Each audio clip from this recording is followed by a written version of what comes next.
We flipped the finger to the King of England. Stole our country from the Indians. With God on our side and guns in our hand, took it for our own. Built a nation dedicated to liberty, justice and equality. It doesn't look that way to you, it doesn't look that way to me. Sickest joke I know. Listen up man, I'll tell you who I am. Just another stupid American. The Working Class Congress is in session. I am Mike, and I am here with Johnny and Esworthy. Hello, guys. Oi. What's up? All right, so we'll start this thing off, and we'll talk about the debate. That was the big news this week. So, Wait, there's a debate? yes, we watched it together. I thought that was just them just saying three things and then saying that over and over and over and over again. And then yelling at the weird Yeah. old man that was watching them. Yeah, I was the gonna little say, I thought the vampire debates guy. have moderators. Pretty sure that they're supposed to. You mean that black-eyed, beady-eyed vampire guy? Yeah, he's in cahoots with Big Bird. Apparently he's a Muppet. He's on PBS. That's the Count in real life. I thought the Count was dead. The guy. Oh, wait, that explains a lot. Yeah. You will have 2 minutes. Yeah, 2 minutes, 1 minute. Ha ha ha. Yes, yeah, but that debate killed me. It felt like the first 15 minutes of the debate was them saying the same thing over and over to each other. Like like Romney would say something, and then Obama would go, "No, that's not true. This is what's going on." And then Romney would go, no, that's not true. Actually, no. Let me actually respond to that. Okay. No, it's my turn. Shut up. That's what I have to say. Yeah, pretty much. Yeah. It was pretty shameful. I mean, but I'll be honest with you. I think Romney won that debate. Hands down. I think he was more coherent. He was there, right. In spirit. You know what I mean? Yeah. He Obama just seemed to he was winging it almost. I mean, granted, a lot of people coming into it said, Obama's not going to do well because he's not used to the rhetoric coming back at him in a live format. Right. He's not used to debating, is what I'm saying, which is strange because he was pretty good at that in college, Kenya. But yeah. Honestly, I think I almost felt like he actually thought that Romney would tell the truth or fumble if he was called out on his lies, and he didn't. So, he just, plowed right through him, whether it was the truth or not, and just kept going. Whereas, other times when he's been caught in lies by, actual, anchors and stuff, he fumbles and makes shit up on the spot. Well, and he this did. time just kept plowing through. See, the messed up thing is, though, is that one thing that Obama should have learned, and I've learned it just by watching Romney talk, is that little laugh he does whenever he gets caught in a lie. Have you ever noticed that?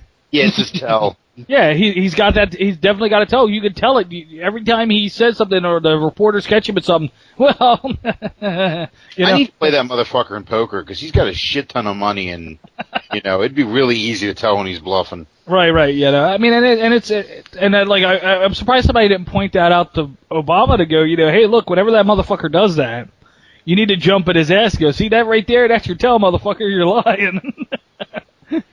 Well, yeah, everything's supposed to be civilized, and personally, I'd rather see Thunderdome. But that was the least civilized and most disorganized debate I've ever seen. Oh, I agree. As far as presidential goes, I think it was all McNair, or not McNair, McNeil. Well, whoever the hell Jim, whatever the hell the beady-eyed vampire guy. Just call him the Count from now on. We don't. Yeah, Jim Larry. He completely failed at his job. He couldn't control the people. He wasn't assertive. He was cowed into submission by the debaters, and he's supposed to be moderating and controlling the flow of the whole thing. You know what I think? That's why it ran over. You know why? I didn't get to see Romney's closing arguments on YouTube. Right? Yeah. They wound up cutting off his comments on YouTube. But you know what I think would be really great for these moderators to do? I think this is something they need to implement in the debates. What's that? I think that whenever they go over their time limit, instead of being polite and giving them a nice red light that they can just talk through, and they won't listen to the moderators, I think the moderators need an air horn. I think it'll be like Family Feud, where there's big X on the screen. Goes, Right. Yeah, they should just shut the damn mics off. Yeah, too. It's like in Congress. This is something they deal with all the time. They have these 3 little lights. Okay, they have a green light, a white light, and a red light. Right. Okay, the green light means go ahead, talk. The white light's like a minute warning, and the red light is like you're done talking. Right. Click. And that's why they're always extend and yield the rest of my time over to the gentleman from Hawaii or whatever. The gentleman from Hawaii. Distinguished gentleman from Massachusetts. my distinguished colleague from. Well, I saw some information. Well, I saw a bit of analysis about the debate that I thought was kind of interesting. I don't think Obama was prepared to meet the Romney that he met.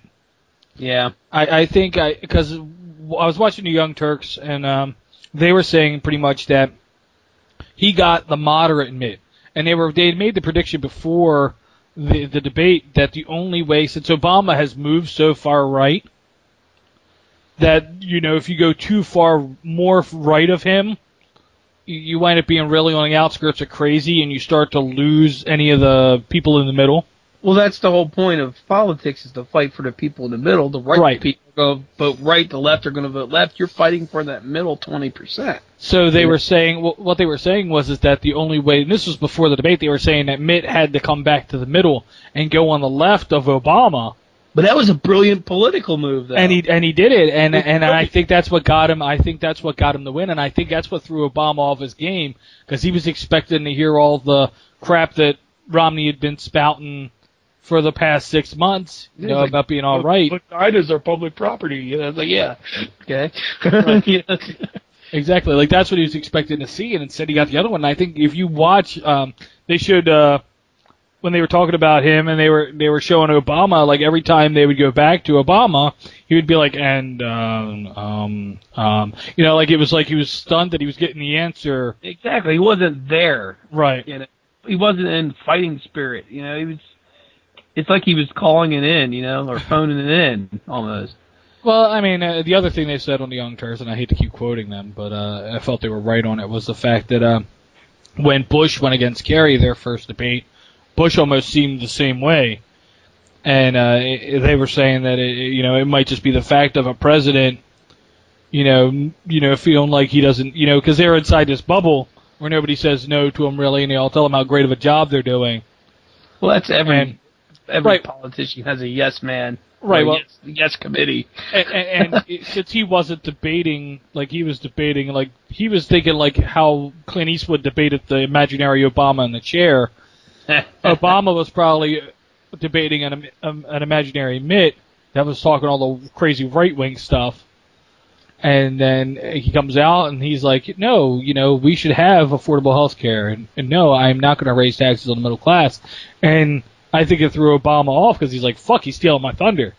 Well, not only that, it's like, personally, he brought up a good point, Romney, about how certain things should be left to the hands of the states.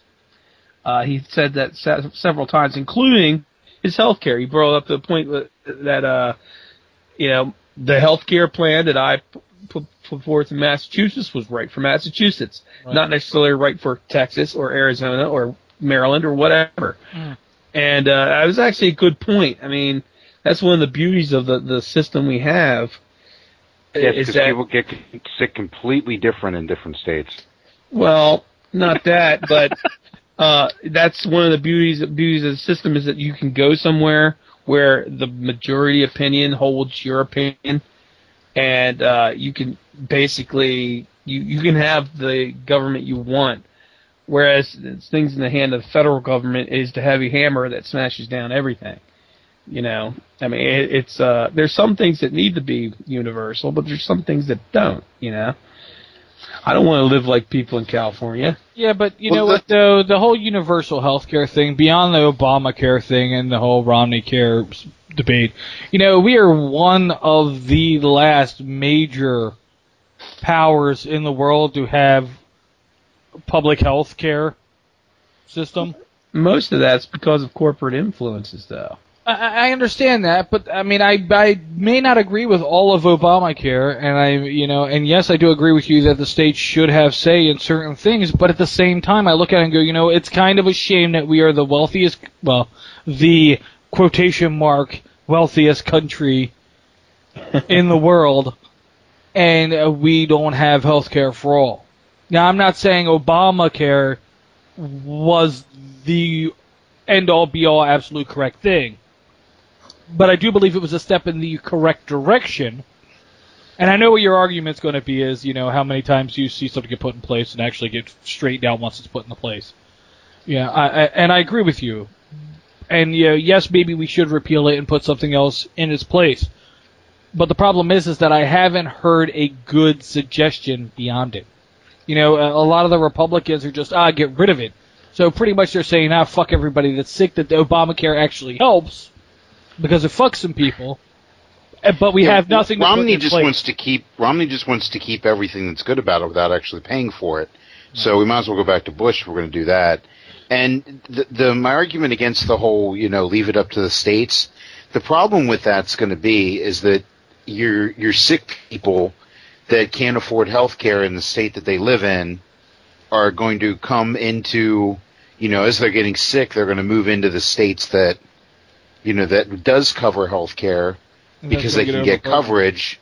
And then, we're still going to be covering, because let's be honest, Maryland's going to pick it up because, they're Democratic. And we're wealthy. So what's going to happen is, the people from, Kentucky that don't get the universal coverage are going to move up here to get covered. And we're going to be covering people that weren't in the state. And how do you stop people from moving into your state just to get health? At that point, they'd be paying taxes in that state, though, and they'd be contributing. Not if they're sick and they're not working. Well, they could have the disability and all of that stuff, and this is the thing that people were bitching about with the Canadian system, and everybody say, "Oh, let's go up to Canada to get this procedure done because they'll give it to you for like nothing." And to an extent, that's true. But there comes a point where you can't, and this is a truism here, you can't run a government like a business. Okay, it's not a business. Its nature isn't a business. It's not there to make a profit. Right. Okay, it throws money into things like this. Unfortunately, the healthcare industry in the United States, all right, specifically insurance, it's a very, very large industry, and basically what they're saying is that he wants the government to take over a portion of this industry's production, effectively, or its business, and that's that's throwing money away. Not throwing it away, but I think it would be more appropriate to have some healthcare reform as far as. First off, bring the prices down for everything. And a lot of people say, "Oh, well, you got all these people that aren't paying." Well, how can you pay a $500,000 bill when you're stuck in a house and can't do anything? Of course, you're going to be able to pay it. But if it was a more reasonable sum, you get more people actually paying for the services rendered. I just got sent to creditors for $120 because they sent the wrong damn thing through. Yeah, exactly. So they charged me as a hospital instead of charging me as a urgent care center, which you wouldn't think would make that much of a difference, but it makes a huge difference in what I pay because my deductible for hospital care is different than my deductible for anything else. And you have health insurance. I have actually very good health insurance. They cover 90% if I go to urgent care and not and not a hospital. But that's the problem, is that they charged me, because the hospital owns the urgent care center, they charged me as the way they put it into my insurance is as a hospital, and now they sent me to the creditors because I didn't pay it, because I've already spent a ton of time straightening it out, and they're still saying it's incorrect. Well, you see, that's the thing. That is a private corporation, the hospital, that has interest on multiple levels of the healthcare system, Okay, and basically, since you're they get paid more for servicing you as a hospital than they do as an urgent care center. They went ahead and said, "Oh yeah, he went to the hospital," but it was actually the urgent care center owned by the hospital. See, that's a corruptive influence, and that's something that can be changed through regulation. Right, which the Republicans want to get rid of. Well, see, that's the thing. I mean, nobody's right anymore. Everybody is wrong or off base or following their rhetoric, and whether it's Republican or Democrat or whatever, it's they stop thinking. They stopped giving specifics. I'm tired of hearing we're going to get rid of regulation and help business. What regulation are you going to get rid of? What are you actually going to get rid of? Because if you tell me you're going to get rid of regulations on the banks, I'm going to tell you to go fuck yourself because they can't be trusted. If you tell me you're going to get rid of regulations on, the gas companies, I'm going to tell you to go fuck yourself because they can't be trusted. When you got all these companies that, constantly prove that they can't, be trusted or handle themselves properly. But, honestly, what needs to happen, and I don't know if you guys agree with me or not, but if they want the regulations cut back, if they want everything streamlined, if they want to be able to get their permits faster, if a company keeps a clean record, they don't have any violations, fast track them. Allow them to go through, and I'm talking drilling, anything along that line. If they keep a clean record, they don't have any spills, they don't have any safety violations, allow them to be fast-tracked, but anytime a company fucks up and it's obvious that they fucked up like BP with the whole oil spill in the Gulf, they should be fined so goddamn bad it puts them out of fucking business. Oh, but no, that wasn't. Well, see, the problem is British Petroleum, BP, is a state-owned company. Okay? It is the interests of Britain is a weird place, specifically in this particular circumstance. They allow the government to invest in businesses as a profit-gaining, revenue-gaining measure. It's kind of like it's also like that in the Netherlands and in Finland, same way. And when you have a juncture between state and corporate like that, opposed to saying the state saying yes, you're a corporation, but beyond that, we're saying we're giving you public money as not as a subsidy, but as an investment. That opens the door to all kinds of problems, and it becomes a less of a business versus government thing, is more as a government versus government thing, and that's a whole nother level of discourse. And that almost feels like what we're dealing with now, but it's still kind of like there's an invisible divide that's there that only makes it about 3 feet back, and then they're passing money around the backside of it. Oh, absolutely, absolutely, and that's the problem with big companies. And even in this country, it's true to an extent, because look at your large companies that deal in military hardware, like Lockheed and Boeing, and things like that. Their business dealings abroad are actually discussed in the State Department because of such large expenditures and everything. Mm-hmm. And I'm not just talking about like weapon systems. I'm talking about like just an airliner. Okay. It was one of the big things. There was this whole Airbus versus Boeing thing with China, where China wanted to buy Airbus equipment, and we wanted them to buy Boeing equipment, the new Dreamliner and all that stuff, the 777 and 787 when it comes up, and it ended up turning into a diplomatic negotiation as opposed to a business negotiation. It was really weird the way it work. But to get back to my original point, because I meander apparently. Yeah. Well, you have large companies like Lockheed and things like that that only solely deal with government funding, right? Pretty much, and basically they become a government-backed enterprise, to where the blur there's a blurry. There's no like demarcation between corporate and government anymore. It's like a branch of the government almost. Because The so much military-industrial complex. Yeah, it's like a subdivision of the Pentagon. Well, it is really, it is. And you know, you could say, oh, it goes through DARPA. Well, that's true, it does go through DARPA. But you know what? DARPA is supposed to be a bridge, a firewall bridge, mind you, not a yeah, sure, go build that. We'll give you $1 billion. Right. That kind of thing. It's supposed to be well, we really don't need this right now. We never asked for it, you know. But you know, here's $1 billion, you know. Yeah. And because I've looked into actually doing DARPA stuff. No, on your thing there, I mean, but that has become a problem with everything. It's not just a military aspect; it's pharmaceutical, it's insurance. Oh, absolutely. It's like the wonderful myth of clean coal. Yeah, well, and Oh God, yeah. I mean, I'm so tired of the clean coal and clean gas ads. Yeah. It is driving me nuts. When you get gasoline from fracking, it's not, or not natural gas from fracking, it's not fucking clean. Right. So stop calling it clean energy. it burns clean. Yeah, It that's burns about the only clean. aspect of it. It burns clean coming out. Getting it is not clean.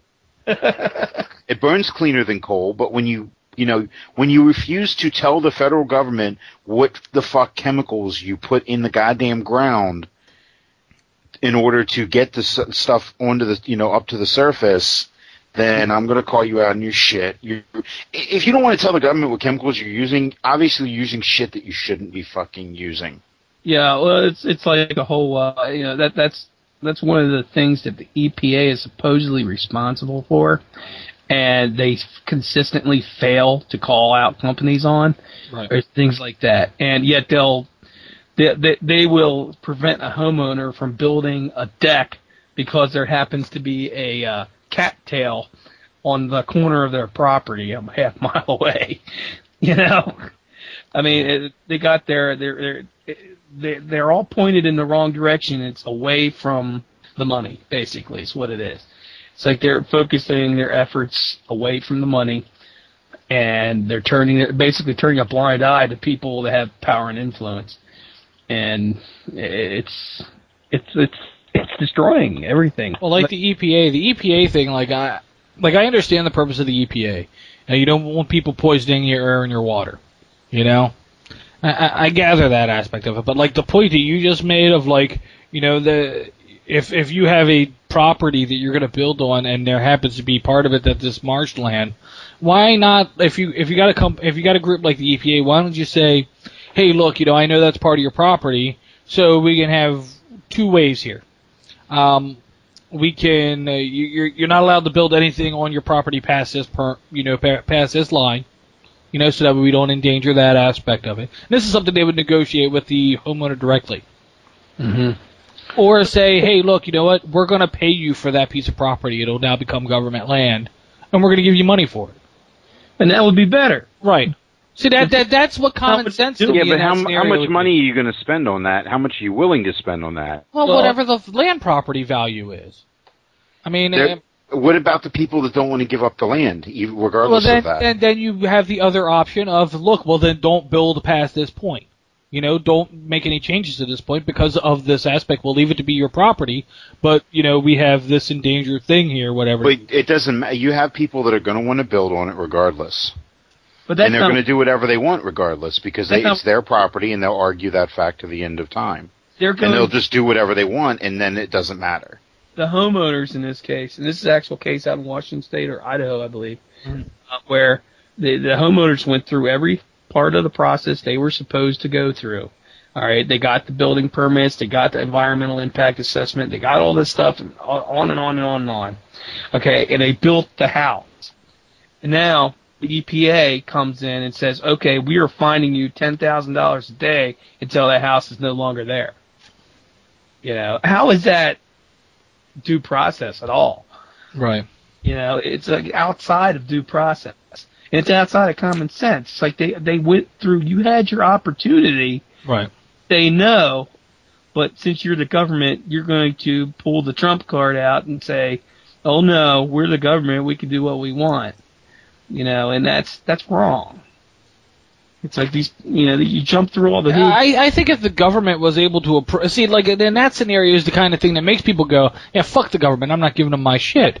Degrades confidence in the system. Right. Which So, really- like, that's what my point was, is the fact that the EPA, when people have a piece of property and they find something on it, they go to the homeowner directly and say, hey, look, or the property owner. It doesn't even necessarily need to be a home. Them like that. They don't say, "Hey, look, we're talking to you as a friend." They're saying, "No, we're gonna put the exactly hammer on you and make your life miserable." That they basically blow. And we're gonna find the shit out of you if you go against what we're saying. Use the hammer instead of the stick and the honey Mm-hmm. or whatever. I forget how that saying goes. You know what I mean? Yes. They use the stick instead of using the honey. Right. And that automatically. Right, exactly. It automatically throws people into a tizzy because they're like, fuck the government. They're not going to come in here and just tell me what to do. As opposed to approaching them as a kind of a business deal where you're trying to smooth your customer. You know? I mean, I'm not saying that they should be, slimy or anything like that, but like to be able to walk in and have that customer service aspect of it because that's essentially what the government is and what it should be. It's a giant customer service relations thing. Because they're all elected officials. They're all supposed to be public servants. So it should be a big thing where they are, it should be like a huge thing of customer service. And, and especially when you have to deal directly with people in it, like customer service should be the biggest deal. And, because when you're a citizen who goes to deal with a government agency, like this scenario, if you need something from your citizen is going to be like, fuck you, if you're treating them like shit all the time. Well, yeah, and that's what happens. All right, so, wait, as somebody who's actually, like, studying this stuff, do you guys know how the EPA regulations work? I mean, they're announced ahead of time. They're put out there. They're allowed to be, you're allowed to argue against them before they go into... Okay, let me stop you right there. I really hate this argument only because it is an argument of the information's there, you're just too lazy to go and find it. Yeah, it's like saying ignorance is the law, no excuse, when the law in its totality has like 1,000 volumes and no lawyer individually knows every one of them. I'm talking new regulations. The new regulations are put out. And maybe not for a homeowner, but for like businesses and stuff. Well, we're talking a whole different thing. We're talking about actual homeowners, not businesses. I already said that people don't want their water poisoned and their air poisoned. That goes towards businesses because they were dumping chemicals in the water, which is why the EPA, public health. Right, the EPA was originally put into place to regulate that stuff.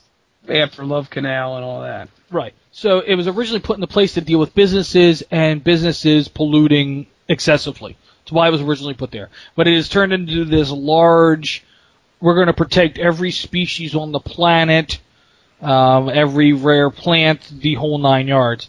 If somebody steps on a praying mantis, you get in trouble. And that's what's happening. Like there are farmers out west that they have endangered species out there. Mm-hmm. If they were to report the endangered species, they would have to cease all their operations, and all this other stuff. And so what they do is they go out with a rifle, kill the endangered species, bury it, because they don't want to have to deal with the hammer of government. Right. Because that's what they automatically do. As opposed to the government going, okay, well, you got endangered species on your property. How can we mitigate your impact on them? Right. How can we do that? Right, exactly. And it should be, hey, if we want, we could try to, let's see if we can move them to another habitat so you continue to do what you're doing here. Or can we cordon off a section of your area for this, so that they're still there. I hate, hammering down on the EPA and, bash them, but, they've done some great work in this country as far as protecting us from environmental polluters. But when they come after the homeowner for, trivial things, like cattail, which is not an endangered species, not all marshlands are home to endangered species, just because it's a marshlands are, in a lot of ways, a result of development. Right. And that's, people don't realize that, when people build houses and large developments, they have to have a mitigation plan for like runoff and all this other stuff for the watershed. And a lot of times what they do is they put it into remediation ponds, which turn in time and silt up and turn into a marshland type environment. Well, sometimes they might even intentionally do it there because of the amount of stuff that helps, where breaks down certain stuff that comes down through the water, or that's what that's for. Right, exactly. So from the development, and from the houses and whatnot. And the problem is, this isn't just an EPA issue. I know we're kind of just talking about the EPA issue, but you think about every the FDA. The DOD, every single, even the Department of Education, each one of the Department of Energy, every single one of them has this problem. Yeah, which I guess is why they all have to buy bullets. Apparently. But I mean, and it's really truly is a systematic problem. It's not. I know we talked about this before, but it's almost like they put out a law and they say, okay, we're going to put out this law. And then something happens, and instead of them taking it by case and say, okay, well, you know what, this law doesn't necessarily apply to that, but we're going to rule to it because it makes sense.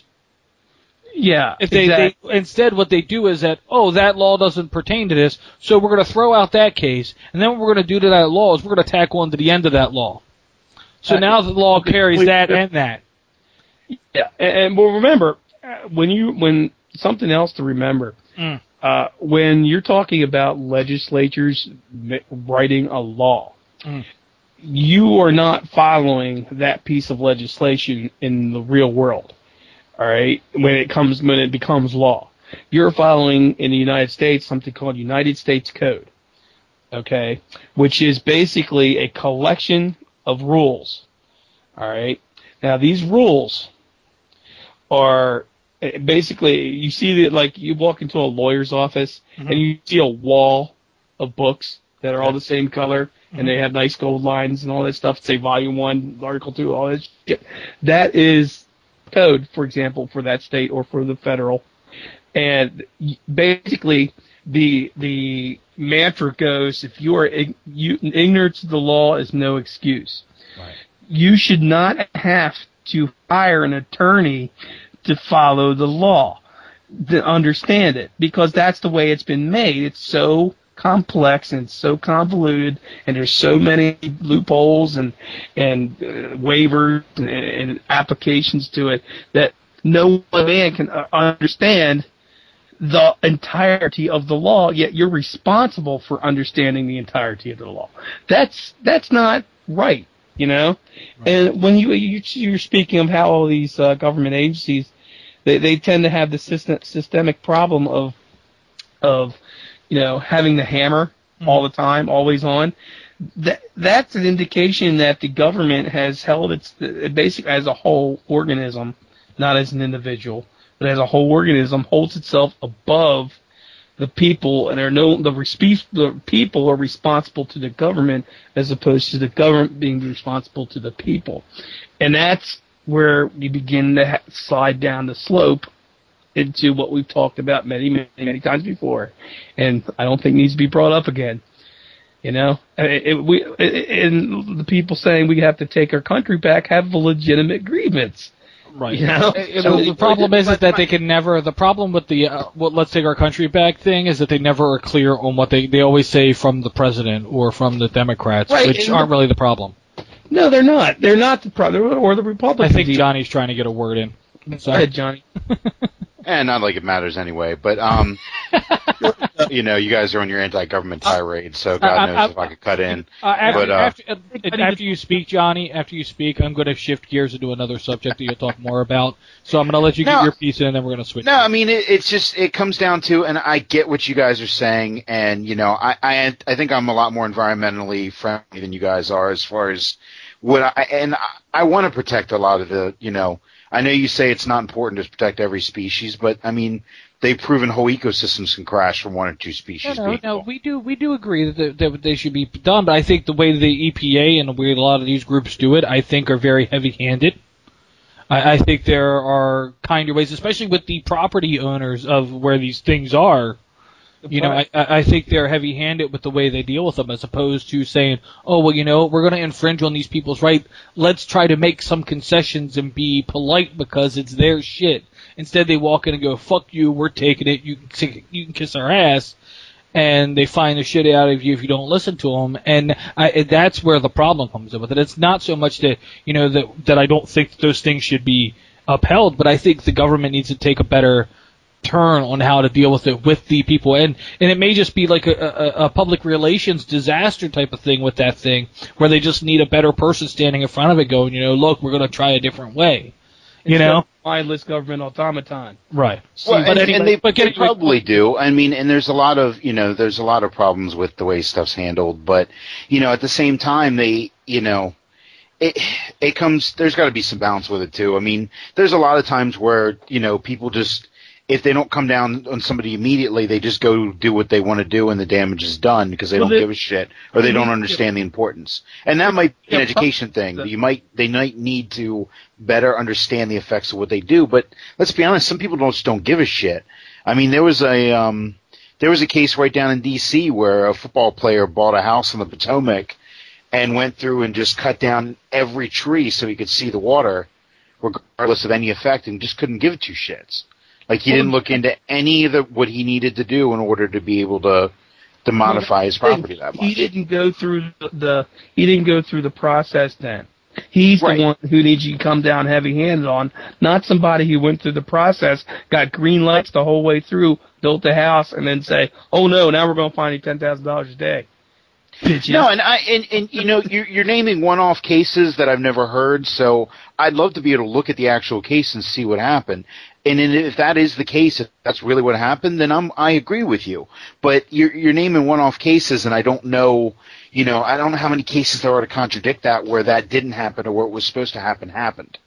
So I mean, you can look at anything and point to one-offs that are absolutely fucking horrible. But what the actual result was, or what got to that point and where it was fucked up. I agree with you. That's fucked up. You can't let somebody build their house and give them all the permits and then make them tear it down. I'm completely with you on that. But at the same time, I don't know the facts of the case, so I don't know, exactly what happened. Okay. But it's not. I don't think that's a standard practice, and that's kind of the way it comes off when you're talking about it. Yeah. Okay. Well, I'm gonna shift gears on it because I know you wanted to talk about this and we're running out of time. So we want to talk about the voter fraud thing. Now, did you look into what you want to look into about that, Johnny? Yeah. All right. Well, give us the rundown of it. Let me pop over here real quick. Go actually open the actual article.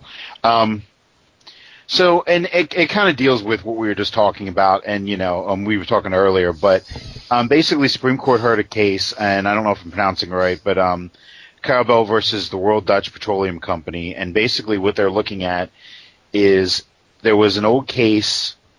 Where's the actual statute? This isn't the voter fraud one, then. No, this isn't the voter fraud. Okay. This is and it's the Alien Tort Statute, and it basically says the district court shall have original jurisdiction on any civil action by an alien for tort only committed in violation of the law of nations or a treaty in the United States. And what they're basically arguing is that corporations that operate in this country can be sued in this country for actions that occurred out of country to people that were out of country. So none of the actions or the actual thing occurred here, but they're using a pre-existing law from, I think it's 17-something. Like I think this is what they got Gibson Guitar on with the wood from India. They shut down Gibson Guitar in I think in Tennessee, I believe, or North Carolina, because they were importing wood that was supposedly not in this country. It wasn't endangered in this country, but in India, where they imported the wood from, they said it was illegal to possess this in lumber format. And so the FBI comes in and raids Gibson Guitar, shuts them down, because they're enforcing a law from another nation. Now, that's not tort, I understand, but I think it's something that's similar to what you're talking about. You're basically saying, can people sue a company in the United States for something that happened elsewhere to somebody. Well, essentially what's happening with Shell, and I know a little bit about this story, essentially what happened with Shell, I'm not sure where Shell is actually based out of. I think They're actually partially Dutch, partly English owned. Okay. So, any which way, they have oil reserves down in Africa. I think Nigeria is one of them, but I think they might have a couple different ones down there. Well, they have a security force down there that is hired by Shell to patrol the areas. Is this an American security force? I don't know. XE or whatever? I'll be honest, I do not know. No, and a lot of the times it's local groups, but I think part of the argument is a lot of times it's local groups that are known to use torture tactics. I see. So essentially, they're going around like raping and hurting people and all these bad using things, slave labor and all kinds of stuff like that. And so it's a big deal. But I'll give my opinion because I look at it like this: while I do not agree with the business practices of Shell or that security company in that aspect, I do not believe that it should fall under USA jurisdiction. And if it is going to be brought before a court, it should be an international court because it is an international situation. Which we, by treaty, have a setup for. The Hague, in The Hague.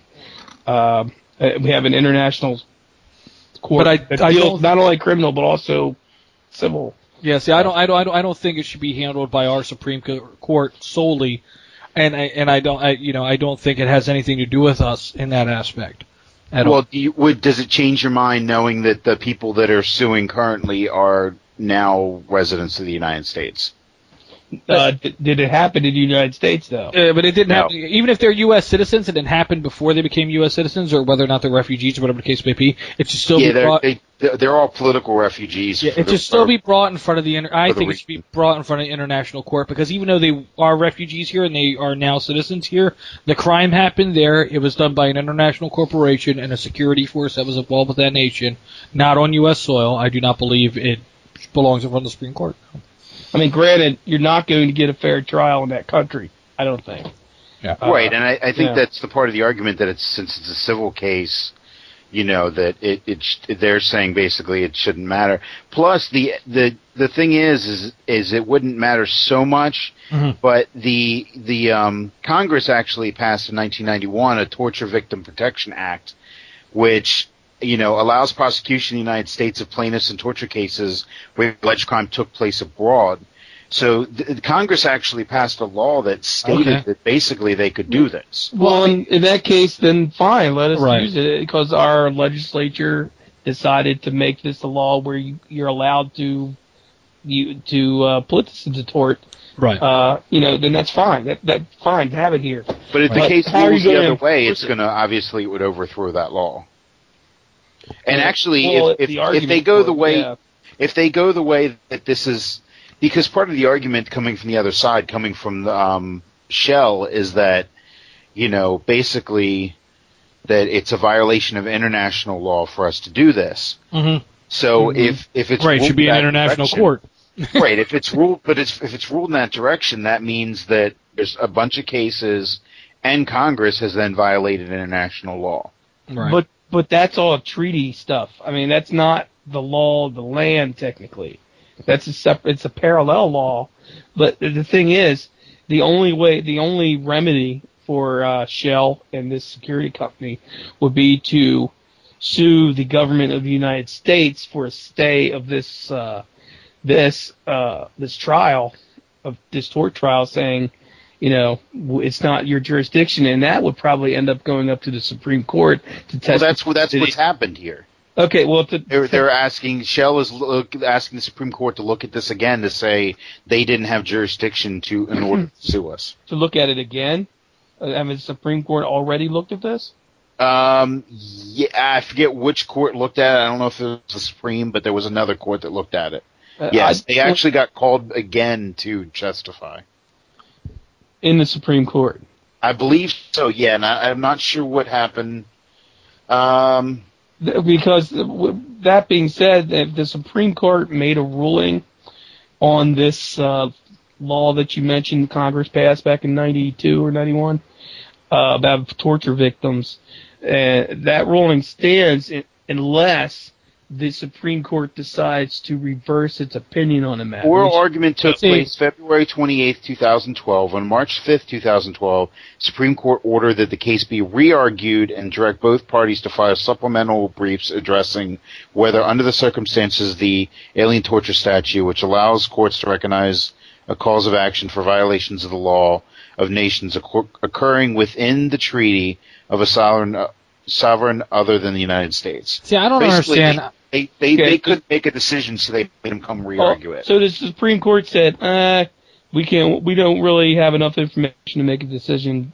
Right. Come back to us. See, I don't understand this. See, this is my problem with when I see laws come into play. Like, common sense to me, in this sense, I go, okay, we have an international law in place to deal with these types of cases. In 91, the United States has decided it wants to circumvent that by saying torture victims here can sue abroad through our penal system. And No, it's they not can, the they penal can, system, they it's can tort. sue. It's just They can tort. sue companies and people that are in this Okay. country that operate here. Okay. You can't sue a company that doesn't operate in the United States. Okay, that's but fine. these people were saying that they go into their town and they see shell signs everywhere, and it makes them think of their torture, basically. Okay. So the companies themselves and the people both reside in the United States. Well, I The would- actions Okay, didn't but happen. that was beyond my point. My point is this. Okay, so we have this law in place. The United States has put this law into place. We have an international court into place to kind of deal with these international issues. Because we're dealing with a couple different international issues. So we have, instead of the United States saying, okay, you know what, let's pass this piece of legislation, which says that when we have somebody in this situation, we will help them with representation and we will help them work through the international court system, being that they are a citizen and this happened to them internationally and they are going to get them representation for the international courts and pretty much promote that aspect of going in there. We're going to go and talk to them. We're going to fight your case for you because you're a U.S. citizen and you got hurt abroad. So we're going to go fight for you in the international court. And that does happen. Right. When U.S. citizens do get hurt abroad. Right, The State Department's involved and everything. Which is what I don't understand why this law is there, because if we are doing that, But to they me, it weren't would make- currently a citizen at that time. That's what they're, I think, But it's it's the political still- refugee. then it shouldn't be held in our court. Then, if we're not going to represent them in international court like that, then we shouldn't represent them in, I agree. because I it just doesn't think- make sense. I think it should be an international court, but Congress basically, they basically nullified the Hague Treaty. Right, I sympathize with the people that this happened to, and it sucks that I really, but to me it's so much larger. It's just like saying an Iraqi citizen moved here and is going to sue the Saddam regime for what they did, and because we have their stuff on the History Channel, they're going to sue the History Channel. To me it just doesn't make sense. That, I mean, it's a little more direct than that. I but- know. But to me, it's just like it's one of those things that it's like it's not something really. They should take it up with the international law, and they should get their reprimands from the actual Iraqi government for that scenario, instead of going through us. And we're wasting time in the Supreme Court, which we could actually be dealing with United States-based Supreme Court legislation that's waiting to get pushed through or be looked at. Instead we're looking at something that technically. Hey, really you know should what? be- I'd rather them look at this if they're going to make rulings like they did on Citizens United.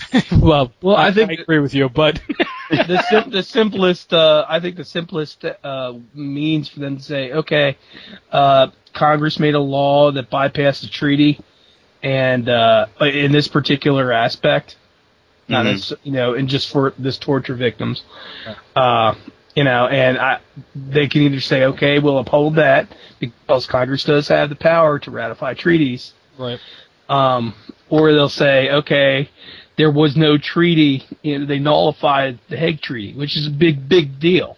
Right. If the United States nullifies the Hague Treaty, nobody's going to respect that court because we're the ones who helped set it up in Amsterdam, I believe.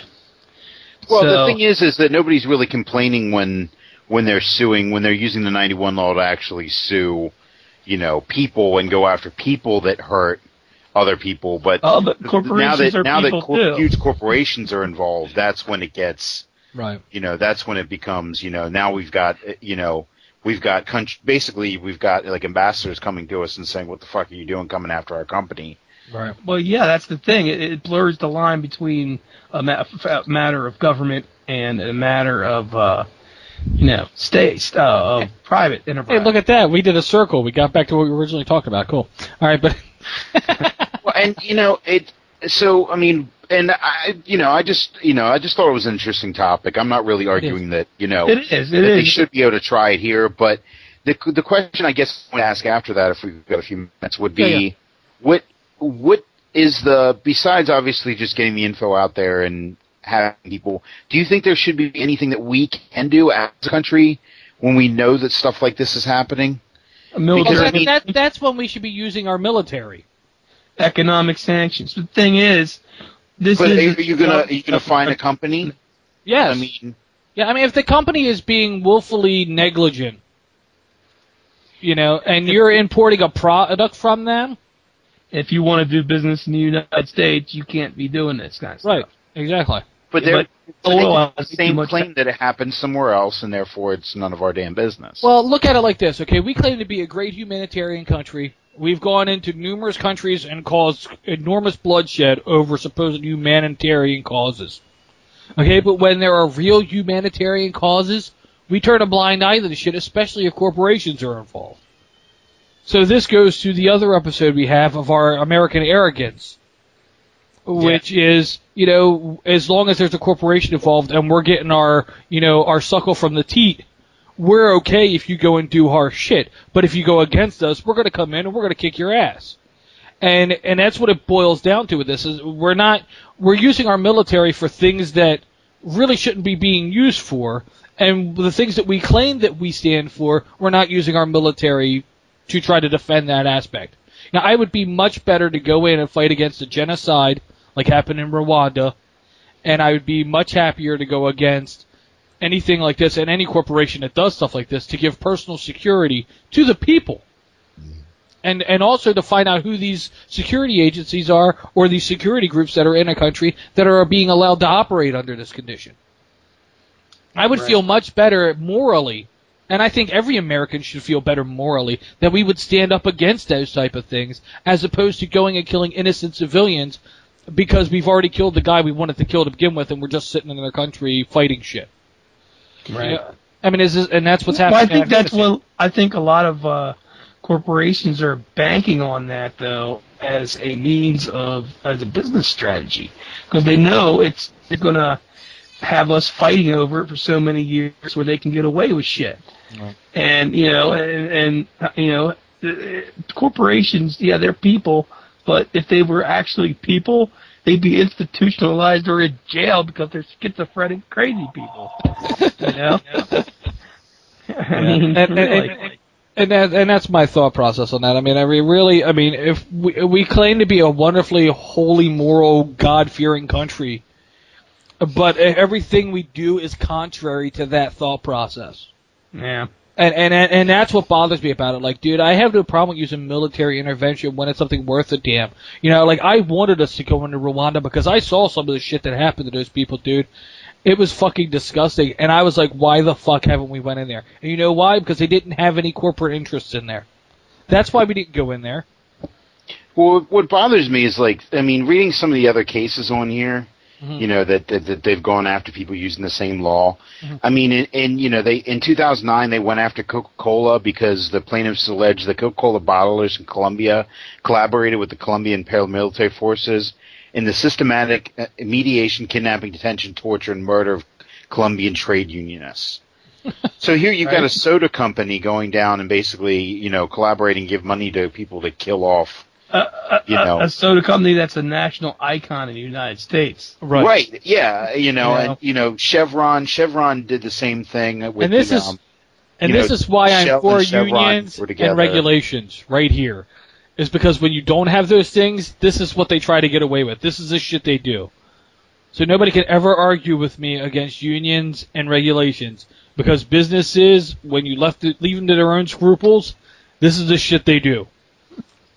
So when left to their own devices, yeah. right, exactly, and that's what the problem is with these countries is that they are left with their own devices. Either that, or they've bribed the companies like they're doing. They've bribed the political figures to Which the I'm point sure- where they, which Yeah, go ahead. where they're to the point where they don't give a shit because they're getting a fat bankroll. And they're like, yeah, you can do whatever the fuck you want, dude. You just gave me $3 million to go fucking, whatever, dude. I don't give a shit. And that's essentially what it's going to start eventually getting to the point here, is that corporations are just going to continue to buy our politicians to the point that they're not going to give a shit. Who Well, says because it hasn't? We're not killing union people. Yes, we can fire them and they can't fucking essentially do anything. We're not killing them and make their lives a living hell and Right. discredit them publicly. Because we haven't gotten to that. that point yet. We haven't gotten to that point. We have got to that point. Well, no, we haven't gotten to the point of killing them. That was my point. Yeah, just look how the Occupy people were treated. All right, exactly. Their characters were assassinated, because whatever, because they weren't with the system that was in place Right. between corporations and the government. Exactly. They were bucking that system, and they can't have that. Hence, the corporations got the government to crack down on them, and there were, image consultants and publicists that basically trashed their image and destroyed their message. And once people start to wake up more and more and more and more, it's going to get worse like that. Because the thing is that a lot of the corruption has been glossed over in this country. Like, we don't know about the stuff that Apple is dealing with in China. We hear little bits and pieces. I had no idea about that thing with Coca-Cola. And here we are dealing with Shell, and I know ExxonMobil. I know ExxonMobil's pretty fucking cruddy, and I know BP's pretty cruddy. There was something similar going on with Dole back in the Yes, 40s. the banana revolution or whatever. Didn't the U.S. send the military in to take back the banana plantations? In Panama. Or something? Yeah. That's in Panama, yep. And Panama with military personnel until 1994, I think, when we handed it back over to the Panamanian government because I Right. guess right handshakes were exchanged. Well, Yeah, but list cases that were tried under this statute were the World Dutch Petroleum, Rio Tinto, which is apparently a mining company. They killed 15,000 people to put down a revolt against their treatment of their workers. Mm-hmm. They grabbed Charles Taylor, like the son of the old president of Liberia. Mm-hmm. They grabbed his son when he flew into the U.S. and arrested him. Talisman Energy Corp, Coca-Cola, Chevron, Yahoo. Yahoo. Yeah, I mean, well, see, like I was just they're down in I think it's down in Brazil. Yahoo gave the Chinese government identifying information so that they could go and arrest a guy because he was sharing pro-democracy material. Well, China's not a democratic country. That's treason. Right. Why should Yahoo be giving out the information? Because they were requested. It's their fucking search engine. But it's like, what? Where is this guy? Oh, here's your answer. Thank you, Yahoo. Thanks, MapQuest. Right. Thanks, MapQuest. But I was thinking about a thing that they got going on down in Brazil. They got loggers that are down there killing people because there are native lands down there that they're trying to cut down, and there's been huge protests over this. And they're pretty much like wiping out entire villages so they can clear cut them for stuff. And nobody's saying anything about that. Nobody's fighting against that up here, But I mean, that stuff Well, is we like have a history of doing the same thing, so why Right. are we? right. I mean, that's Exactly. any different It's than what not- we did our indigenous peoples. we need our coffee, I mean, Right. our statue with our four presidents on is basically scratched into one of the most sacred mountains in that area of the world for them. Yeah, the Black Hills. Yeah. South Dakota, yeah. Yeah, that wasn't a big kick to the fucking face of the Indians. I mean, that's like their sacred mountain, and Oh, here we gave him Crazy Guys. Horse. There's a Crazy Horse monument also that was recently completed, just like Mount Rushmore, and it's big, a colossus of Crazy Horse. Yeah, I don't think a big head carved in stone will ever make up for what we did to those people. Well, it's not a horse too. It's still, I even with the fucking horse, I don't think it fucking makes up for what we did to those people. But on that note, I'm going to end the show. We're running over, so that was a good show, guys. I like that we stayed on topic relatively, minus a few meanderings. So that is the end of Congress of the Working Class. We are adjourned. Listen up, man, I'll tell you who I am. Just another stupid